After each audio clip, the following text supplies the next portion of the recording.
Sports Flash TV na may dati. Ito ay lagi kang panalo, bakbakan na sigurado, mga balitang Casimero, sinabi ang magiging trainer sa Amerika.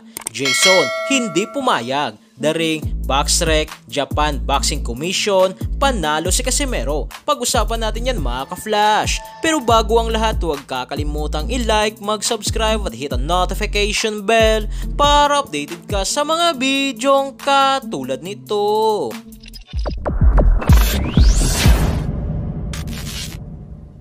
Ayon nga po mga ka-flash, sa report ng The Ring, Japan Boxing Commission at BoxRec, ipanalo nga po sa kanilang scorecard si 3-Division World Champion Angas ng Pinas, General Cuadro Alas Casimero, na umiskor nga po si Casimero sa dalawang hurado na 29-28, habang ang isang hurado ay pumabor kay former IBF Super Bantamweight Champion Yukinori Ogoni na 29-28. Pero dahil sa hininto na ng referee ang laban sa round 4 dahil sa kato accidental injury na natamo ni Yukinori Ogoni matapos magbanggaan ang ulo ng dalawa, ay nauwi nga po ang laban sa isang technical draw. Kaya dahil dyan, kahit sabihin pa nating panalo si Casimero sa dalawang hurado, ay hindi na nga po mababago ang naging desisyon ng referee. So dahil nga po dyan mga ka-flash, sa technical draw na resulta sa laban ni Casimero, ay nagtatanong nga po ngayon ang WBC kung sino na nga ba ang susunod na makakalaban ng Angas ng Pinas, na sa update nga po ng Team Casimero ay kinumpirma na nito na ang susunod nitong pag-e-ensayo ay hindi na dito sa Pilipinas, kundi mangyayari na ito sa bansang Amerika.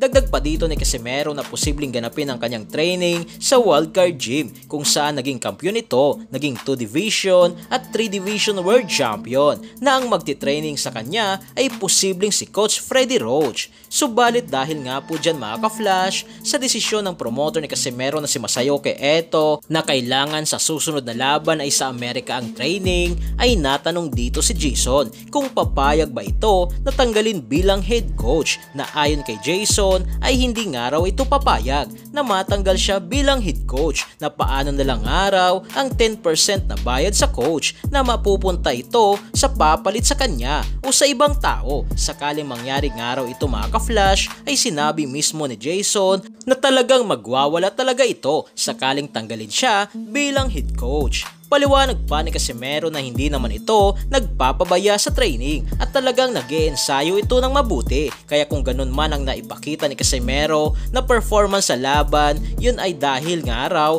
na may lagnat ito o may sakit habang nakikipagbasagan ng muka kay Yukinori Ogoni. Palitan, ibang tao yung makatanggap no? Magwawala ka pa? Ibang tao yung makatanggap ng 10%? Magwawala talaga ako. Ganun daw yung ano namin, si ano daw Pretty Roots daw So yan lang para sa ating balitang boxing. Ano bang masasabi nyo tungkol dito? Para sa inyong komento at reaksyon na i-komento nyo na sa baba. Hanggang sa muli, ito ang The Sports Flash TV.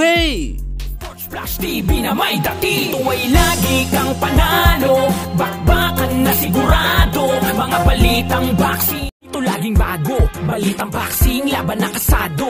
Di papahuli pagdating sa bakbakan, mga pambato na patuloy ang laban. Sasaliksikin ang bawat babalita, talagang diin, bawal ang mahina. Sa loob ng ring, merong pambihira, mga kamao na nagiging bida.